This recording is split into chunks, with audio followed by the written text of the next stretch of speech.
naively, I thought if I could give up alcohol for a year, that would prove that I'm in control and I wouldn't cascade into getting drunk from time to time. But obviously that's not the case with alcohol, because once you have a beer or two, the alcohol takes over, your decision-making changes. So although I felt more in control for a few months, eventually I just went back to my old ways where, again, I didn't drink a lot, but from time to time I could drink too much.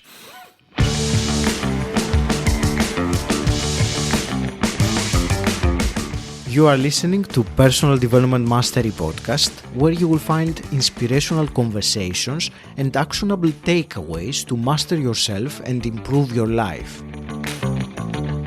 I am your host, 𝘁𝗁𝗁𝗄, and my mission is to inspire you to grow, stand out, and take action towards a purposeful and fulfilling life.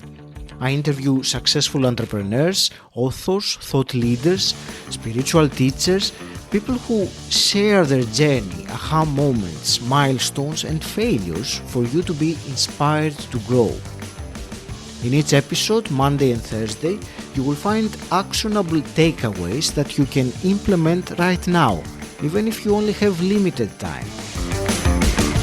Today's episode is a conversation about alcohol and about going alcohol-free.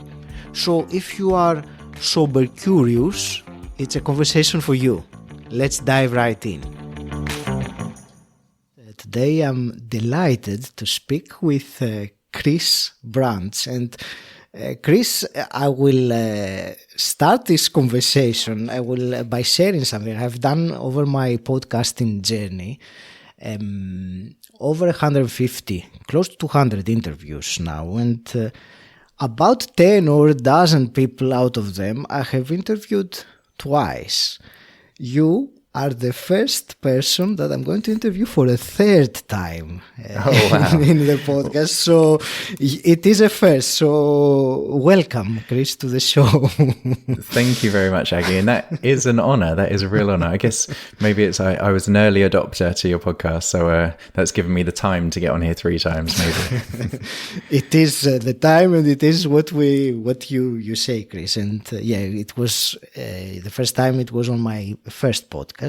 And then we spoke in episode 13 of this podcast. So it's been a long journey since then. Yeah, and it's wonderful to see your journey during that time. So yeah, well done on your consistency and the, as you say, the compounding effect of your podcast. Thank you.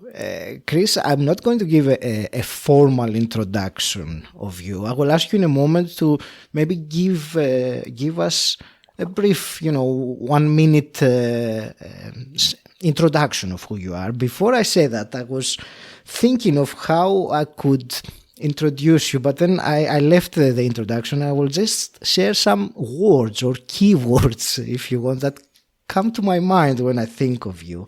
So I will just read them. Osteopath, proficient, athlete, stoic, meditation, charismatic, speaker, minimalist, entrepreneur. And even though this might sound like, disconnected words from each other, that would be my keywords describing you. But please share with us a proper introduction.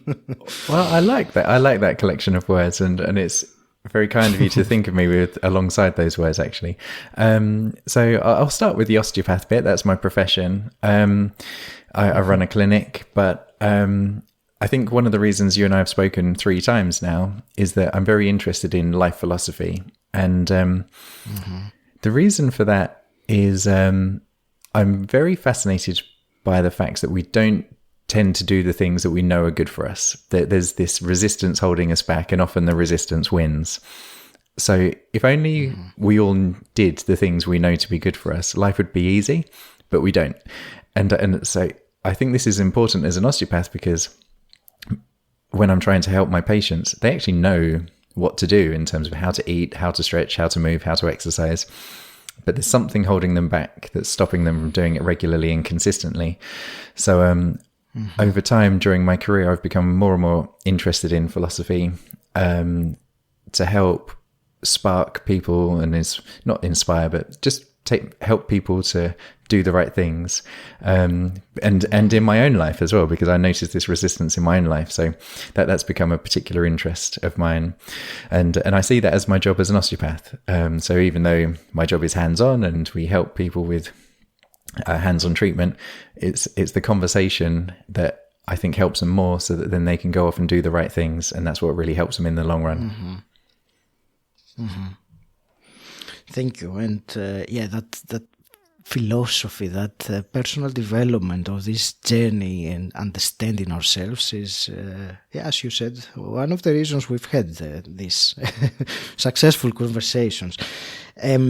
That we have a specific topic for today, though, which is derived by, I watched the video that you did a few weeks ago on YouTube about your experience and your learnings having gone over a year being alcohol free. And because this is a topic that I also have been wanting to discuss for a long time, having had my own experiences ourselves. So we agreed to focus our conversations today on this topic, among all the other topics that we could have. And I think, I don't know if you want to give a preface to this conversation, Chris, because sometimes I think that talking about alcohol or going alcohol free, for some people it implies that there is something inherently wrong, or it is a sensitive topic, I think, in some parts of the society. So maybe it's important to give some kind of a preface to this conversation. I completely agree.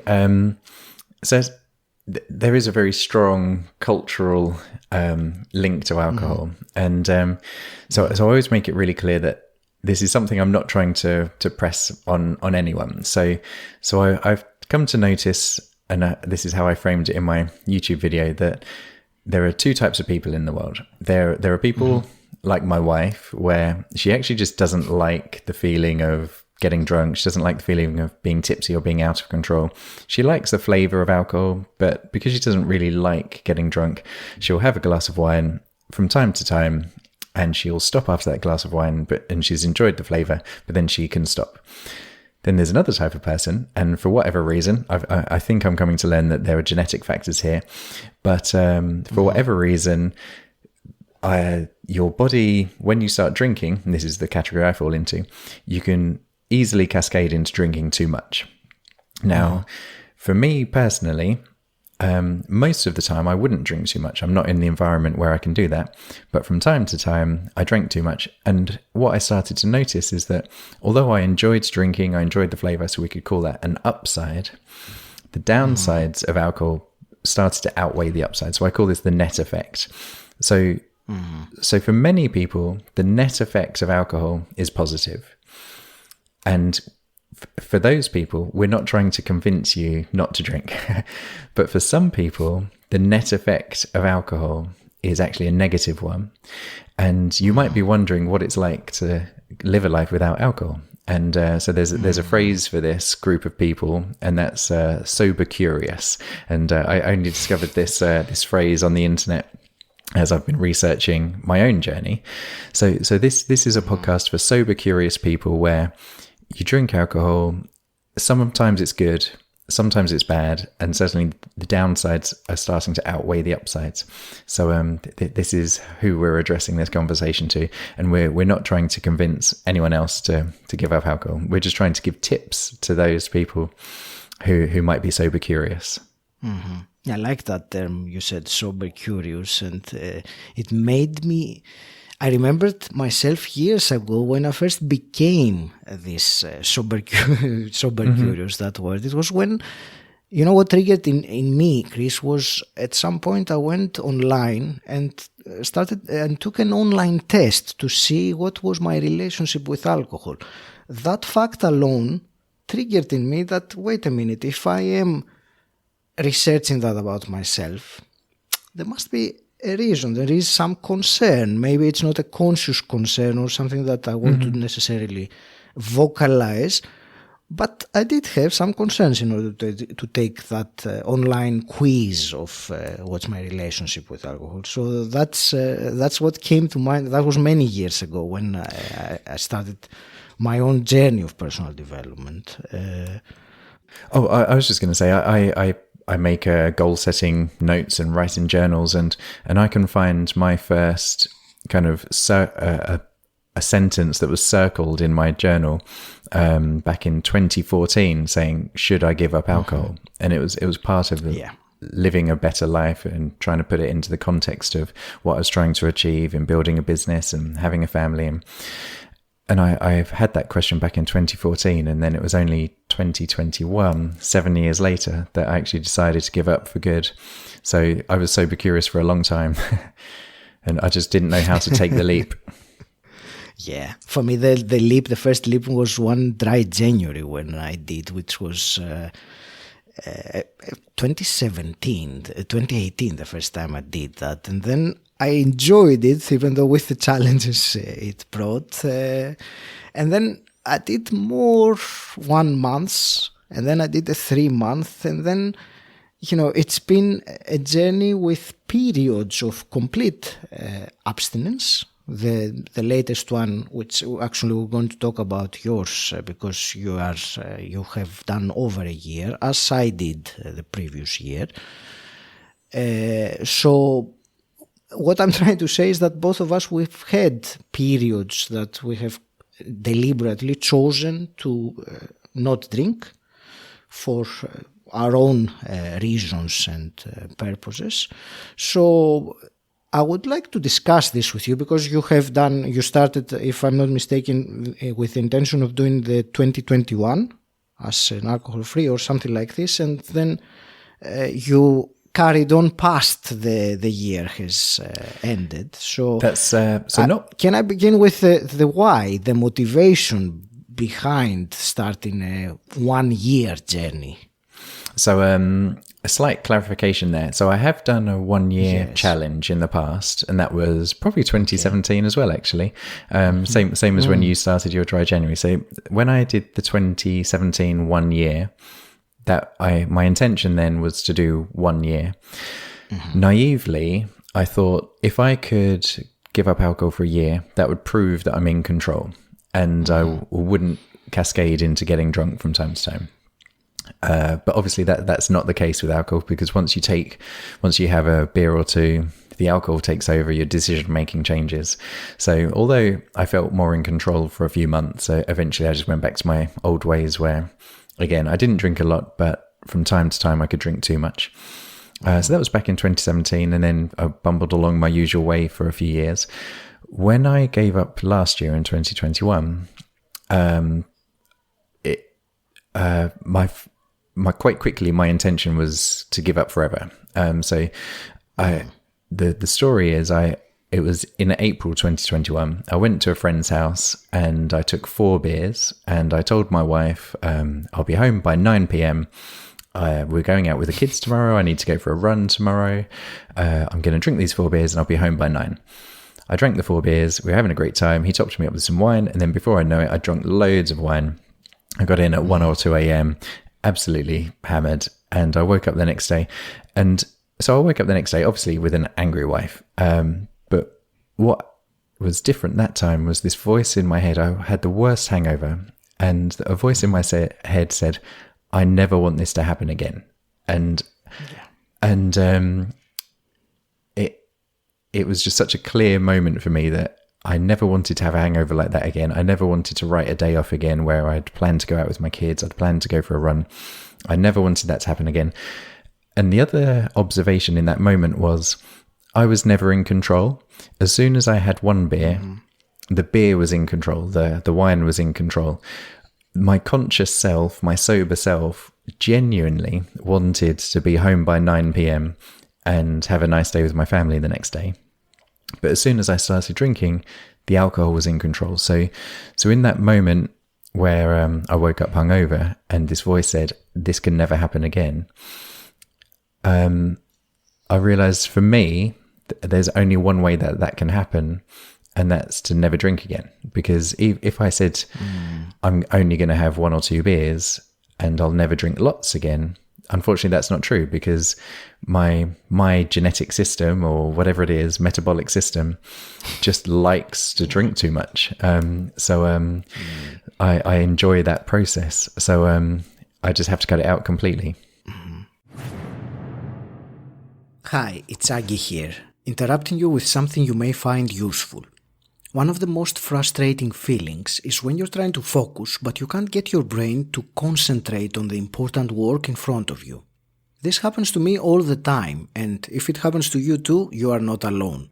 40% of people say they have to make a big effort to concentrate.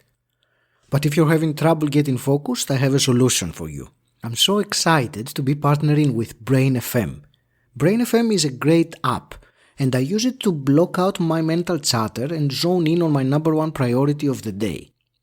Brain FM uses functional music that is backed by science and research, and it is designed to give us that extra edge when we need our undivided attention. And they also have relaxation, meditation, and deep sleep modules that help you unwind and recharge.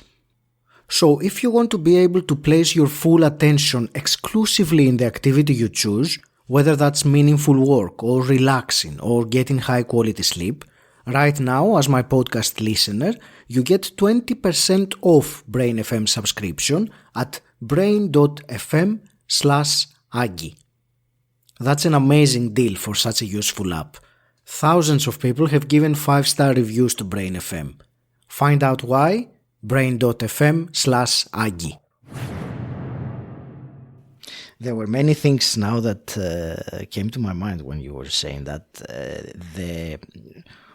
I will start with a difference and then 2 commonalities. The difference with me was when I did my 1 year, it was my main motivation was self-discipline. I have found that for myself, when I set to myself these kinds of goals or tasks, or I work very well in order to achieve it. So I have this self-motivating circle that gets activated. Mm-hmm. So it's not to say that all the other things, hangovers, or they were not a factor. But my main factor for 1 year as such was the discipline part of it. But in terms of the commonalities, there were 2 things that you said. The first was to write in the day off. I think that was the phrase you used. Mm-hmm. Because when you drink too much, you write the next day off. Pretty much, it's impossible to do what you would do normally. Mm-hmm. And the big realization for me was that I can't afford to do that. I mean, I don't have the time to write my days off. I have a very limited time. It's my most precious asset, and wasting it like that is terrible. It is really not good use of my life. And you also said that after 1 or 2 drinks, you're not in control anymore.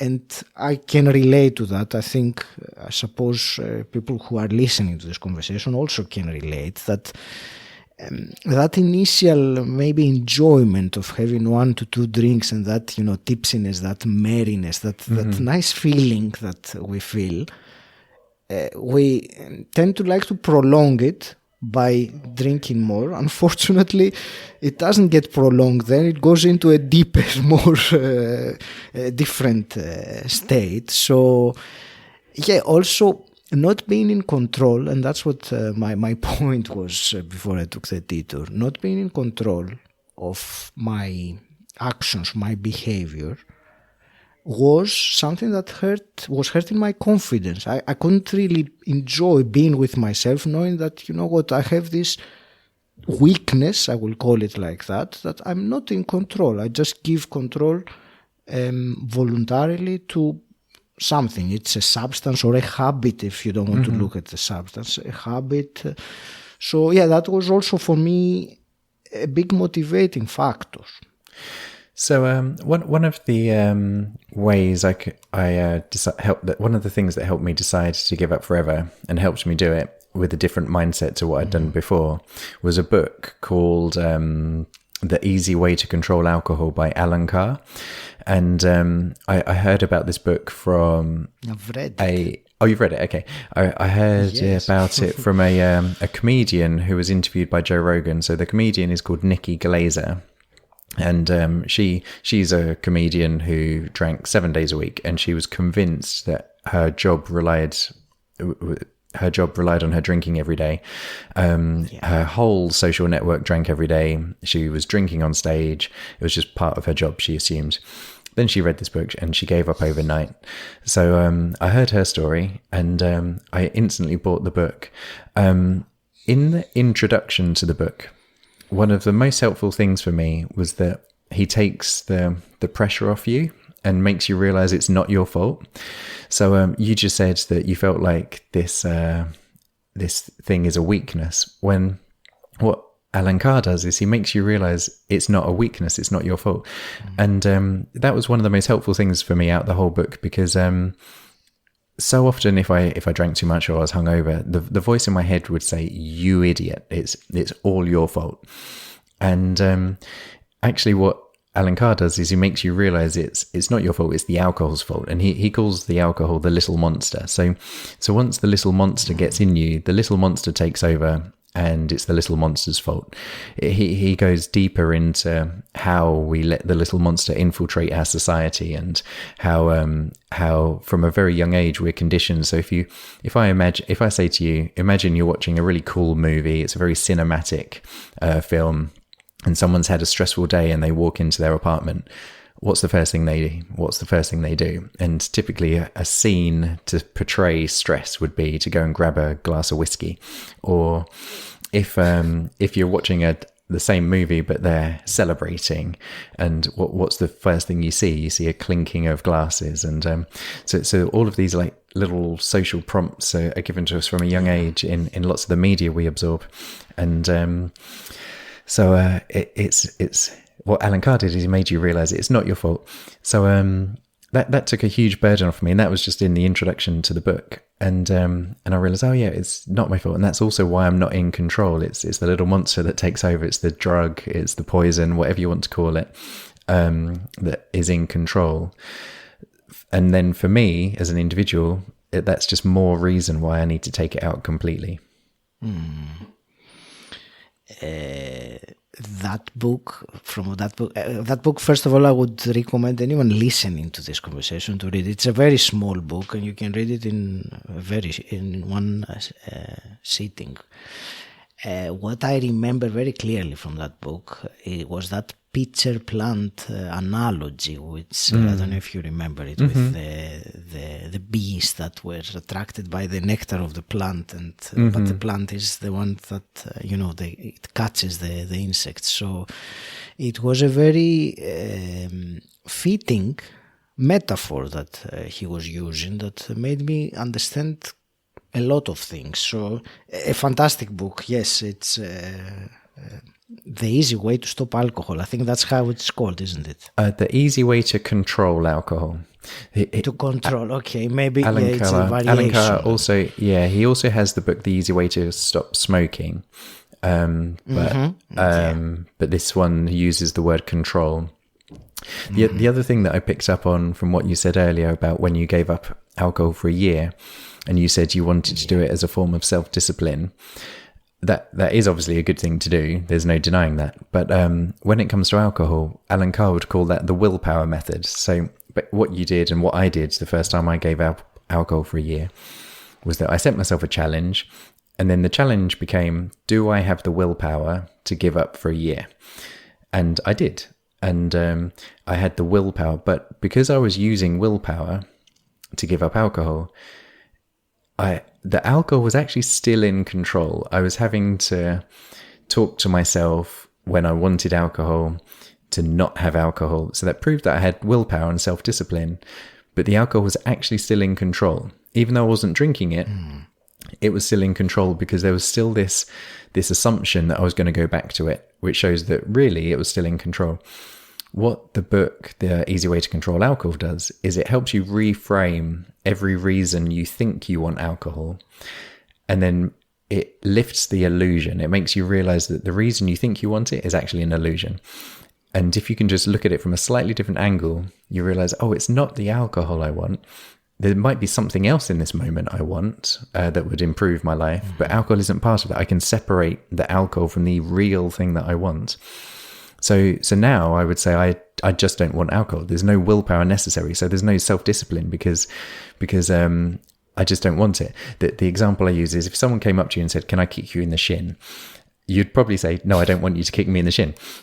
And now if someone comes up to me and says, "Do you want a beer?" I actually just say, "No, I don't want a beer." I've been on stag do's alcohol-free. I've been on weddings alcohol-free. I've been on holiday and at Christmas, and we've celebrated things. Mm-hmm. And whenever there's an offer of alcohol by someone that doesn't know I don't drink alcohol, it's the easiest decision in the world for me. I just don't want it. So it's a different model now. I do other things to prove that I have self-discipline, but this isn't one of them. I don't need it because I don't want it.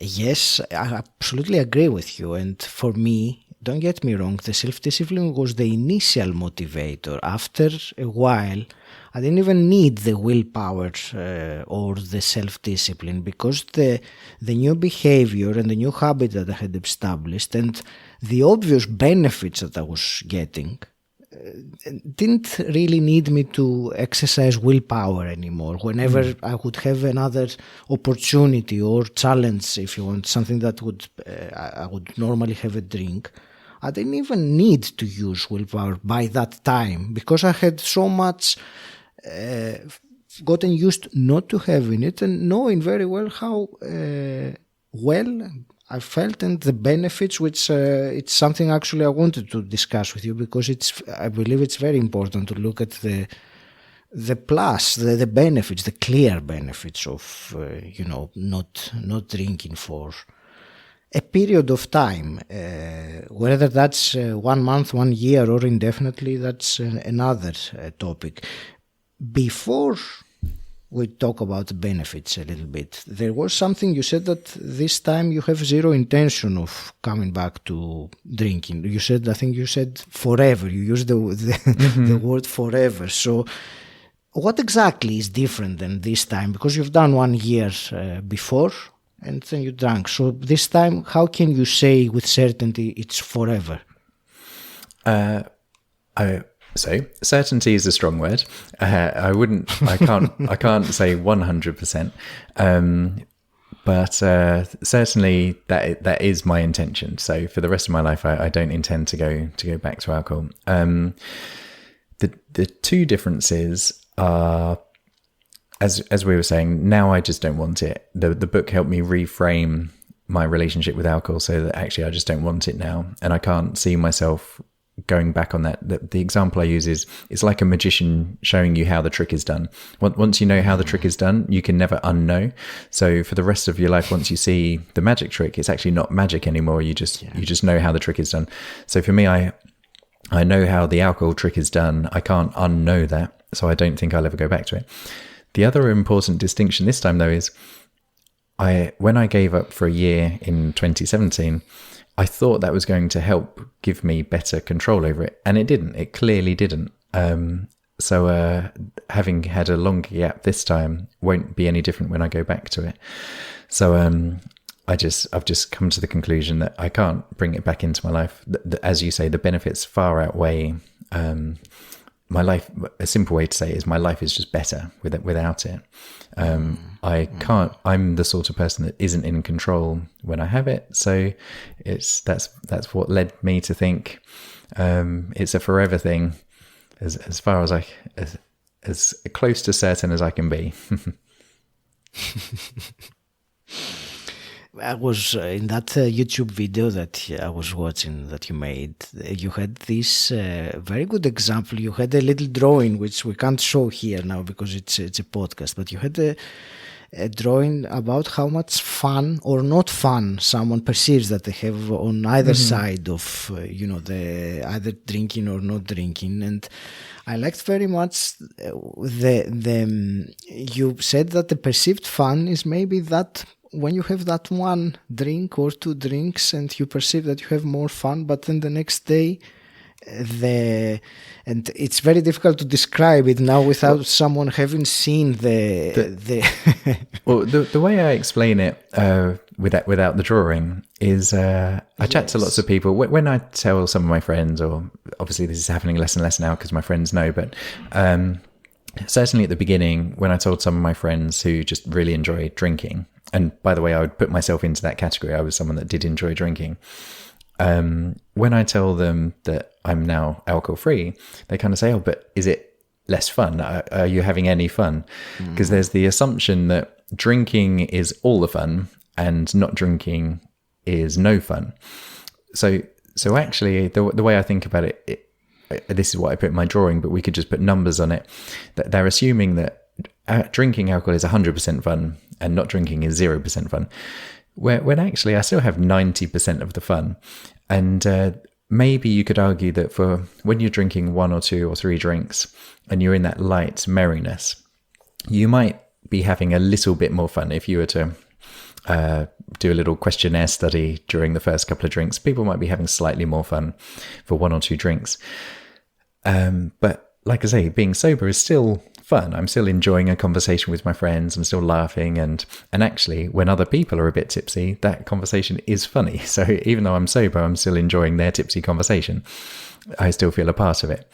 But then there's a really clear tipping point though. And it's after, depending on how you absorb alcohol, it's after 2 or 3 or 4 drinks where actually it's no more fun. And really, if you were to be asking people, it's probably just not much better at all. They can't get their words out properly, and then you start to bring in the downside of the next day. So the sober person that was having 90% fun compared to the drinking person's 100% fun with the first couple of drinks, suddenly the sober person is still at 90%. They're still having fun.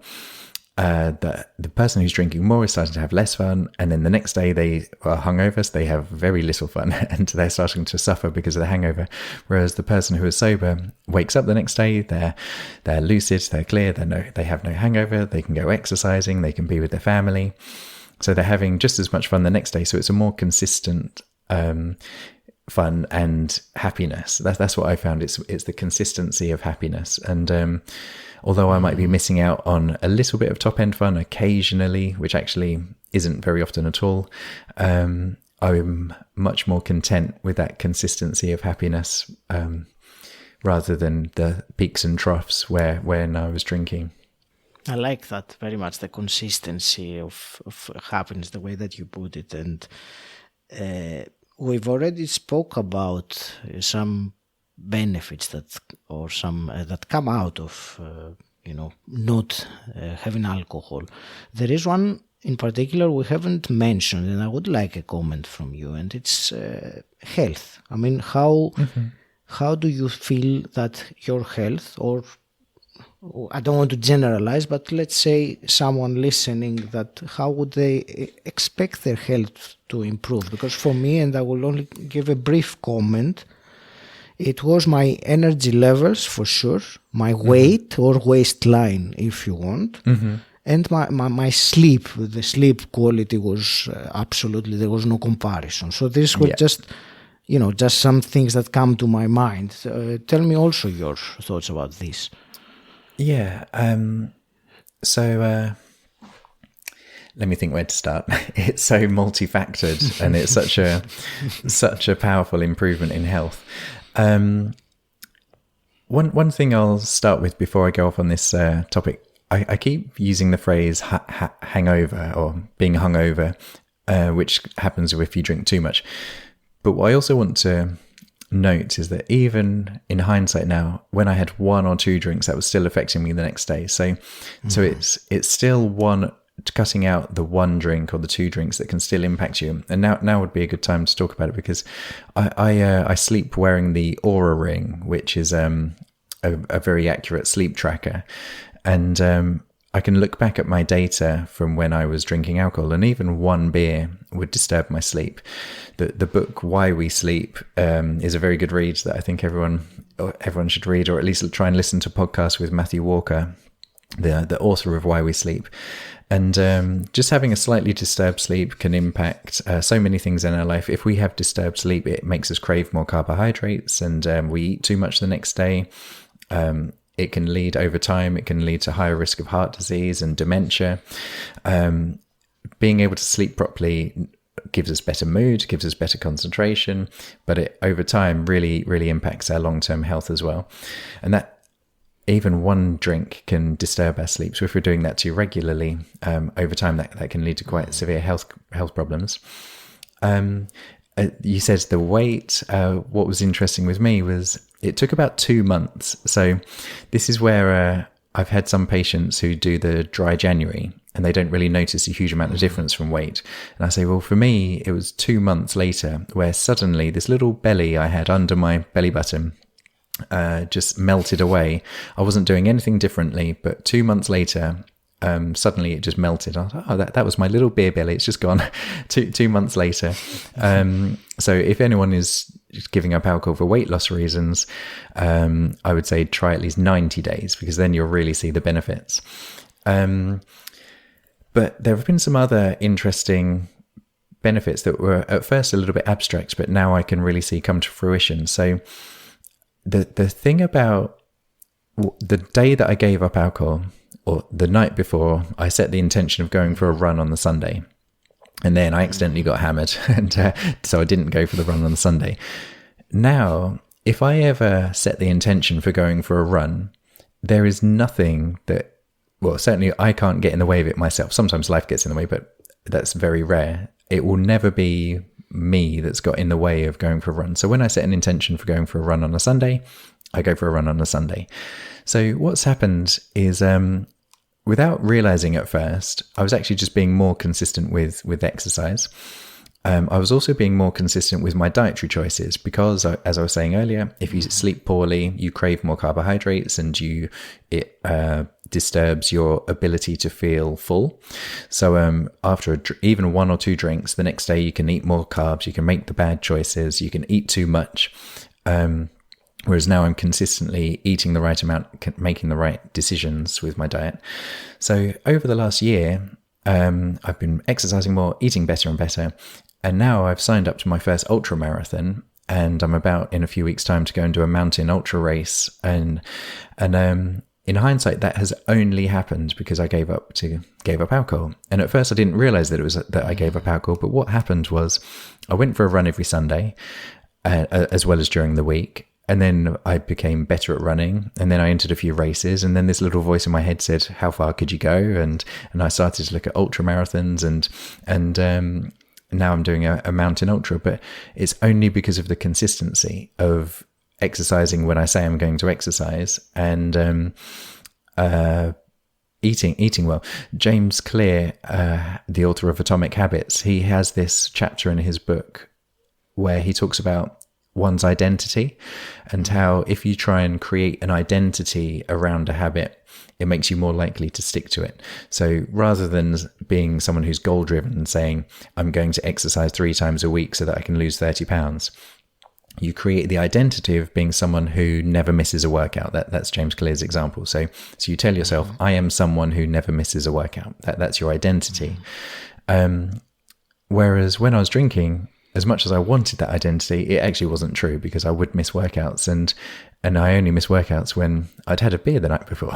So there's a clear correlation there between alcohol and my identity, and then what it created was this mismatch between what I wanted my identity to be and what it actually was. And then that mismatch between who you want to be and what your actions are is what can lead to unhappiness. So now I would just say that I'm consistent with my intentions and my actions, and it's taken a year for me to realize that there's this strong correlation between alcohol or not having alcohol, and now how happy I am, because delving into it, there's no discrepancy between how I want to live my life and how I'm actually living in my life.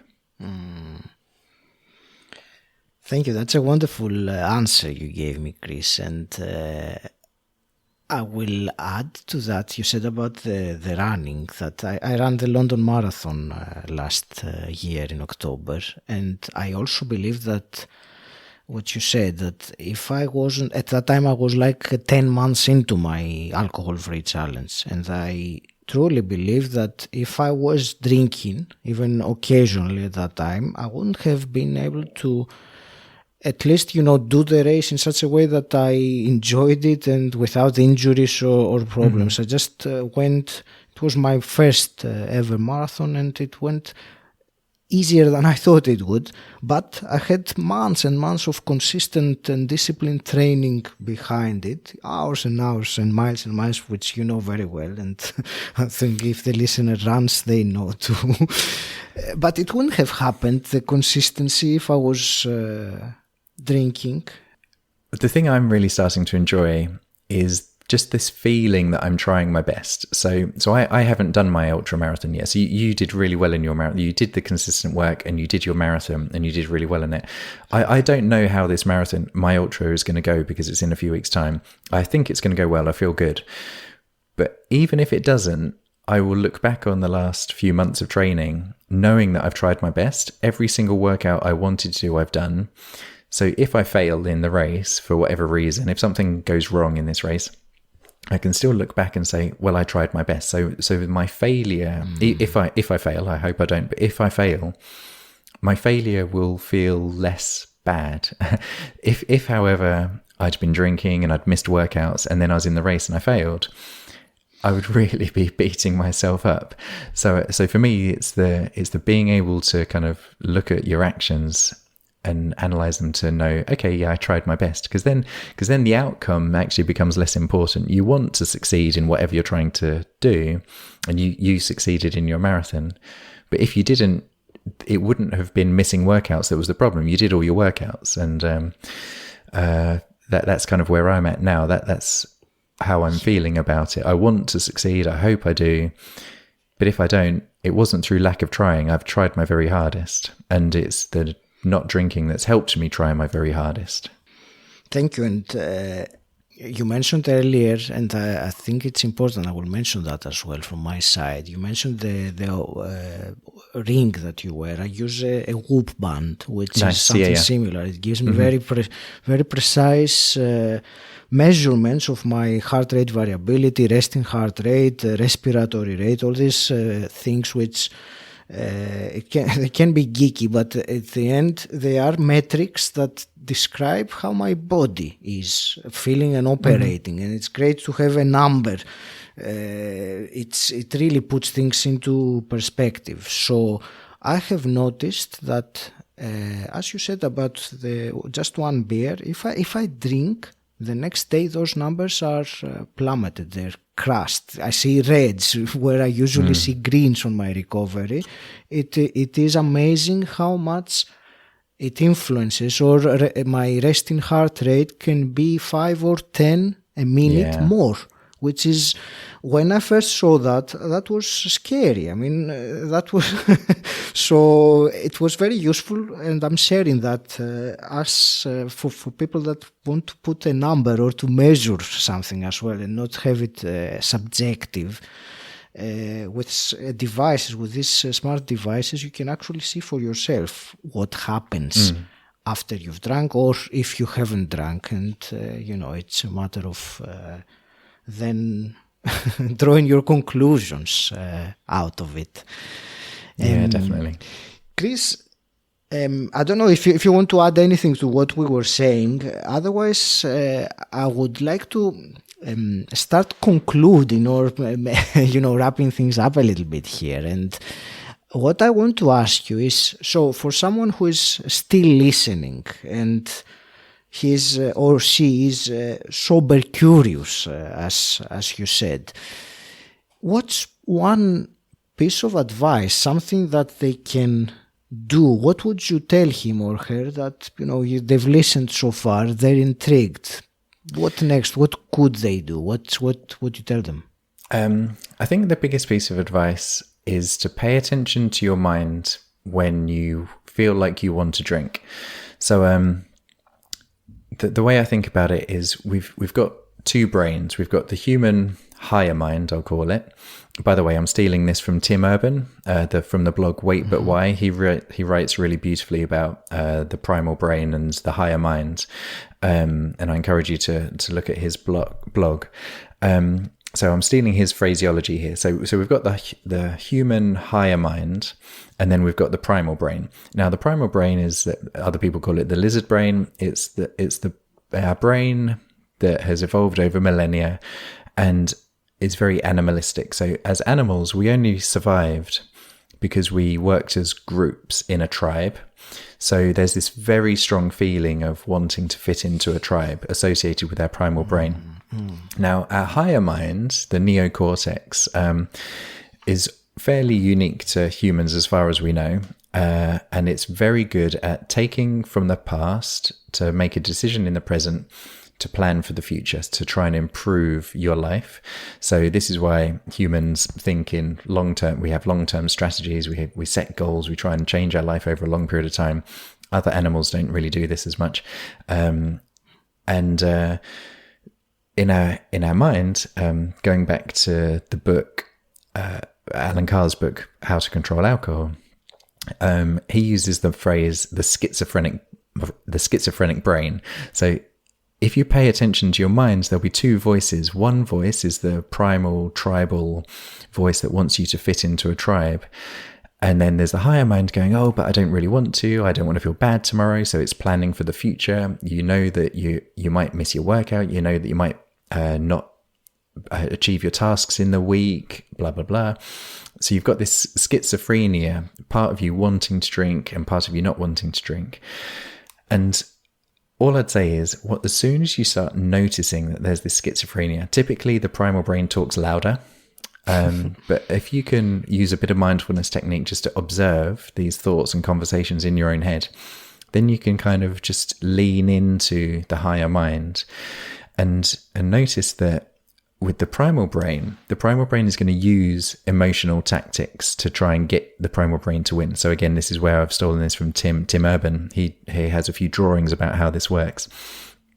The primal brain will use feelings like embarrassment and awkwardness to make you take an action to please the primal brain. So if you're with a group of friends and they're drinking beer and you decide you don't want to drink beer, or chink a glass of wine or prosecco or something, the primal brain is going to raise the feeling of embarrassment and awkwardness until you take the action to fit in, when the higher mind is going to be screaming at you going, oh, but I don't want to.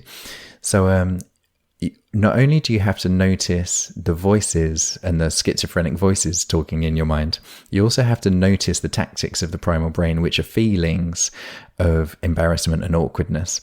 And just observe them, sit with them, but then you can let them go and know they're not really you. They're not the true you. And you have to pay attention then more to and lean into the higher mind. In my last year of not being alcohol-free, I said I don't want alcohol. There have been a few moments, and they are literally moments, a few seconds where I have wanted to drink. And I now have the tactics, thanks to the book, The Easy Way to Control Alcohol. I now have the tactics where I can go, oh, that's weird. I want alcohol. Why do I want alcohol? And I go through my checklist of chapters from the book, and I'm like, oh, okay, it's not alcohol. I want to fit in right now. Everyone's got beer. I feel embarrassed. Can I cope with that embarrassment? Yeah, of course, because actually I know that my friends don't care. No one cares. I haven't had a single pushback against me not drinking at all in the last year. So my embarrassment is only a feeling in me. It's not real. It's not that no one else cares. So now I can push that aside, or not even push it aside, but just sit with it and lean into the higher mind that knows the plan and actually doesn't want alcohol. My higher mind doesn't want alcohol. This is a feeling created by my primal brain.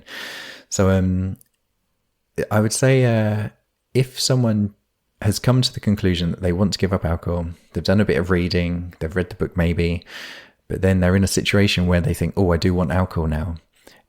I would question them on that. I would question, do you want the alcohol, or is it a feeling your primal brain is pushing that makes you think you want alcohol when actually your higher mind, your true you, doesn't?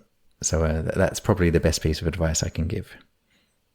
Thank you. That's very useful and not just about alcohol. Listening to these voices in the mind is a skill for life. If you want to start a business, or if you want to do a workout, or if you whatever it is, you need to quiet the primal brain. Mm-hmm. Chris, where would you direct the people that loved the conversation and want to connect with you and find out more about you?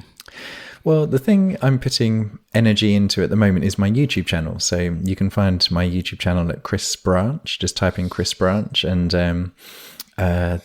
it's there. And then feel free to comment and say hello on some of the videos there. Chris, I want to thank you very much. This has been a very enjoyable conversation. I hope it was useful and, provoking maybe some new thinking or some ideas. And that was really the intention from the beginning for this, as you said, the sober, curious people. So thank you very much. Last parting words from you? It's always a pleasure to talk to you, Aggie. So I've really enjoyed the conversation as well. And maybe in the next few years, I'll be back for number 4. So we will see. But yeah, it's always a pleasure. And as you say, let's hope this conversation helps some people who've been trying to take the leap to give up alcohol. And maybe there are some tips here that can help them.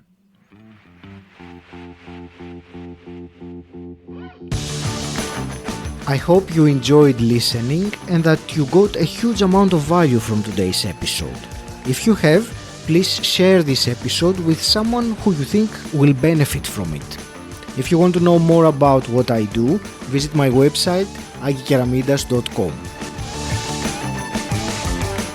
And until next time, stand out, don't fit in,